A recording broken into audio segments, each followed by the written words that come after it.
السلام عليكم، اهلا بكم في حلقه جديده من السيارات مع عبد الله.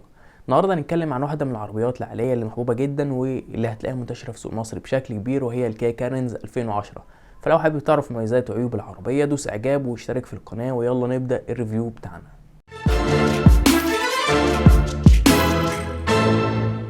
الكيا كارنز بتيجي بموتور 1600 سي سي 4 سلندر بقوه 125 حصان عند 6300 لفه في الدقيقه، واقصى عزم الموتور هو 157 نيوتن على المتر، وبتقدر العربيه تتسارع من 0 ل 100 في 14 ثانيه للنسخه الاوتوماتيك. والعربيه بتيجي بدفع امامي، والفتيس في العربيه فتيس اوتوماتيك عادي جدا مكون من 4 سرعات. ومتوسط استهلاك البنزين في العربيه هو 8 لتر بنزين لكل 100 كيلو متر. طبعا المعدل ده يزيد عن كده لو ماشي في طريق زحمه. وخزان البنزين في العربيه سعته 55 لتر، وبالنسبه لمساحه الشنطه فهي 430 لتر. والوزن الاجمالي بتاع العربيه هو طن 800 كيلو، اما وزنها الفارغ فهو طن 350 كيلو. والكارنز بتنزل بشنوط سبور مقاس 15 او 16 بوصه، والاختلاف بينهم بيكون حسب فئه وموديل العربيه. وبالنسبه لنظام التعليق فعندك نظام تعليق امامي هو نظام الماكفيرسون، ونظام تعليق خلفي هو نظام مالتي لينك، نظام تعليق مستقل. اما بالنسبه للامان الموجود في العربيه فنزل في العربيه نظام منع الاحتراق ABS مع 2 رصاص دوائيه للسواق والراكب الامامي، ودول هتلاقيهم موجودين في اعلى فئه من العربيه. وخلونا دلوقتي نشوف اختبار التصادم بتاع الكيا كارنز.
التصميم الخارجي بتاع العربية تصميم انسيابي بدرجة حلوة جدا. ويلا نبدأ بالمقدمة بتاعة العربية، ودي بنشوف فيها الفوانيس اللي جاية بحجم كبير ولكن شكلها لطيف. وعندنا في نص العربية الشبكة اللي نزلت بإطار نيكل مدي لمسة حلوة للتصميم، وفي نصها موجود اللوجو بتاع شركة كيا.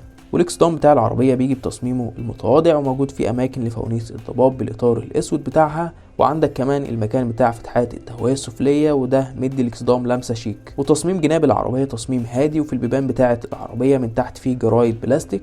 وهنا بنشوف مرايات العربية اللي جاية بحجم كبير شويتين، ويعتبر نفس حجم مرايات العربية الربع نقل، ولكن الجميل فيها إنها بتديك مساحة رؤية كويسة جدا.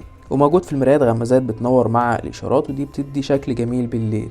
لو ركزت معايا هتلاقي ان المساحات الزجاجية بتاعة البيبان كبيرة شوية عشان سقف العربية مسحوب لفوق، وده هيديك اضاءة حلوة جوه العربية بالنهار. نروح للجنوب بتاعة العربية اللي شكلها بيختلف حسب موديل وفئة العربية، وعندنا هنا الجنوب بتاعة العربية شكلها جميل.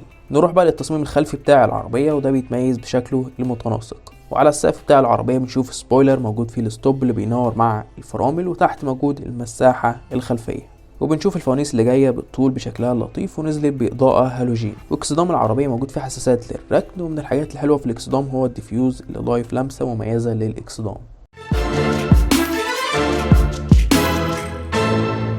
تعالوا نخش في صالون العربيه. واول ما تفتح الباب بتاع العربيه بتلاقيه بيفتح بزاويه كبيره غير اي عربيه سيدان عاديه. ونسبة كبيرة من الخامات بتاعة الصالون من البلاستيك الناشف ولكن خامات جيدة. والباب بتاع العربية جاي بشكل مميز باللون البيج مع الرمادي، وطبعا كله بلاستيك ناشف ما عدا الجزء اللي حوالين المقبض ده ملمسه ناعم شوية. وموجود زراير التحكم في المرايات والازاز الكهرباء، كمان اماكن التخزين في الباب مساحتها حلوة وكبيرة. والكراسي بتاعة العربية نزلت بفرش من القماش باللون البيج اللي بيديك شكل جميل. والطارة بتيجي باربع اطراف بالشكل المتواضع اللي مفيهوش اي ابهار، وفي عربيات بيبقى فيها تحكم طارة. والعدادات بتيجي بشكل بسيط ولكن لطيف وشكله مش قديم قوي. وعلى الشمال عندك عداد الار بي ام، وفي النص عداد السرعه مع شاشه فيها بيانات العربيه، وعلى اليمين عندك عداد البنزين والحراره. نروح بقى للتابلو بتاع العربيه اللي بيجي من البلاستيك الناشف باللون البيج مع الرمادي وتصميمه بسيط برضه. وهنا بنشوف الجزء الوسطي اللي بينزل فيه ساعه وتحته زرار الانتظار، وعلى اليمين والشمال بنشوف فتحات التكييف بشكلها المدور، وتحت بنشوف الراديو كاسيت البسيط جدا اللي بيجي مع 4 سماعات. وبعد كده عندك بكر وزراير التحكم اليدوي في التكييف. وعندك هنا عصاية الفتيس الاوتوماتيك، والنوع بتاعه هو الستيب ترونيك، وده بيسمح لك تمشي على الدي والعربية تنقل السرعات لوحدها. او لو انت عايز تلعب في الغيارات براحتك فعندك امكانية ان انت تجيب عصاية الفتيس على حرف الزائد والناقص وتزود او تنقص السرعات براحتك. عاوز اقول لك ان اكتر حاجة هتلاقيها وهتحبها في الكيا كارنز هي اتساع ورحابة الصالون بتاع العربية. من اجمل الحاجات في العربيه فعلا، لان كل اللي راكبين في العربيه هيحسوا انهم مرتاحين في القعده بشكل ممتاز. كمان اماكن التخزين في العربيه ممتازه جدا، لان اماكن التخزين كتير ومساحتها حلوه. ولو ما عندكش اخر كرسيين اللي هم بنسبه كبيره بيبقوا مناسبين للاطفال بشكل كبير، فلو حبيت تركبهم هتلاقيهم عند بتوع قطع الغيار الاستيراد. في نسبة كبيرة من الناس بتحب لما تشتري عربية تكون عربية اعتمادية وعملية، عشان مش كل شوية تقرفوا في مشاكل وأعطال وكلام كتير ملوش أي لازمة. والكيا كارنز من العربيات اللي بتوفر لك موتور اعتمادي وعملي بشكل كبير جدا، لأن قطع غياره متوفرة بشكل كبير وصيانته سهلة. كمان الفتيس بتاع العربية زي ما اتكلمنا من شوية إنه فتيس اوتوماتيك عادي جدا من 4 سرعات، فبالتالي مش هتشوف منه مشاكل او اعطال كتير. ولما نيجي نشوف نسبه الامان في العربيه هنلاقي ان الكيا كارنز واخده 4 نجوم في اختبارات الامان الاوروبيه. والعربيه نزلت عندنا في مصر بنظام منع الانزلاق ABS مع 2 وسائل ضوئيه للسواق والراكب الامامي. فهو وسائل الامان في العربيه وسائل امان جيده ولكن مش احسن شيء. وطبعا وسائل الامان دي وجودها بيختلف حسب فئات العربيه. اما اداء الفرامل فيعتبر اداء كويس ولكن مش اقوى حاجه برضو، لان الفرامل مدعمه بنظام ABS بس. كمان الفرامل بتاعه العربيه قوتها بتختلف، يعني لو انت سايق العربيه لوحدك غير لو انت معاك 4 أو 5 اشخاص في العربيه.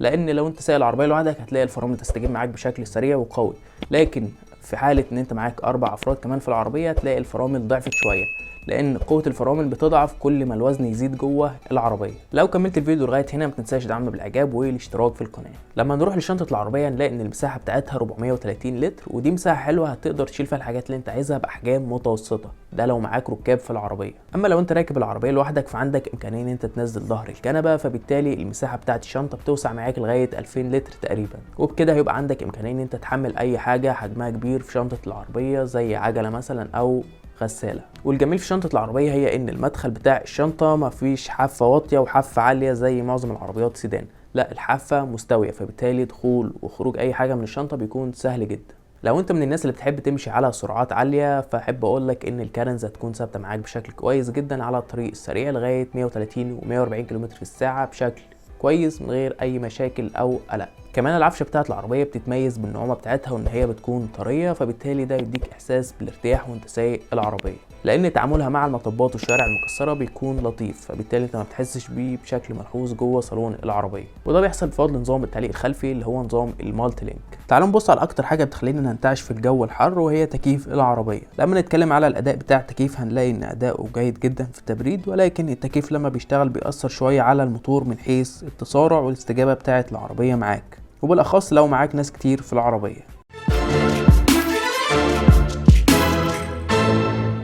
من عيوب الكيا كارنز هي ان الخلوص الارض بتاع العربيه 15.5 سم، فالارتفاع بتاعها ده هيكون كويس لو انت سايق العربيه لوحدك، هتلاقيها بتتعامل مع المطبات بشكل مش وحش. لكن مجرد ما يركب معاك ناس في العربيه هتلاقي العربيه بقت بتعدي من على المطبات البطيخيه اللي موجوده في الشوارع بتاعتنا في مصر بشكل صعب شويه، ويمكن كمان تحك في المطبات. ارخم حاجه في الكيا كارنز هي ان الموتور بتاع العربيه 1600 سي سي بيطلع 125 حصان، فتسارع العربيه معاك في بدايه التسارع وانت معاك ركاب في العربيه هيكون رخم شويتين وهتحس ان العربيه تقيله جدا. لكن لما بتمشي على سرعات عاليه فيما فوق ال 80 و90 والكلام ده بتلاقي العربيه كويسه معاك وبتسحب معاك بشكل كويس. وما تنساش ان الوزن بتاع العربيه الاجمالي بالشنط وبالركاب وبالكلام ده كله بيوصل لغايه طن 800 كيلو، فالوزن ده مش صغير على موتور العربيه. لما نيجي نشوف العزل جوه صالون العربيه هنلاقي ان الكارنز بتقدم لك عزل متوسط الجوده، لان الاصوات الخارجيه بتاعه الهواء بتبقى معزوله بشكل كويس لغايه سرعه 120 كم في الساعه. اما بالنسبه للصوت بتاع الموتور فانت بتسمعه بشكل ملحوظ شويه جوه صالون العربيه، وبالاخص لو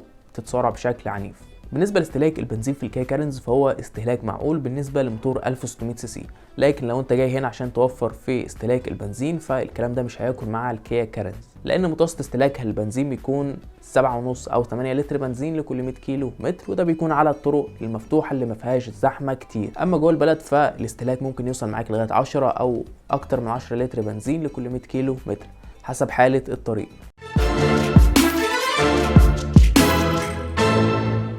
سعر الكيا كارنز المستعمله للحالات الكويسه بيتراوح من 190,000 جنيه لغايه 300,000 جنيه او اكتر من كده. طبعا السعر بيختلف حسب الحاله والموديل والفئه بتاعه العربيه. في النهايه لو عجبك الفيديو ما تنساش تعمل بالاعجاب، الاشتراك في القناه وتفعل زر الجرس عشان يوصلك كل جديد. ولو عندك اي استفسار او تعليق يا ريت تسيبه لنا في التعليقات.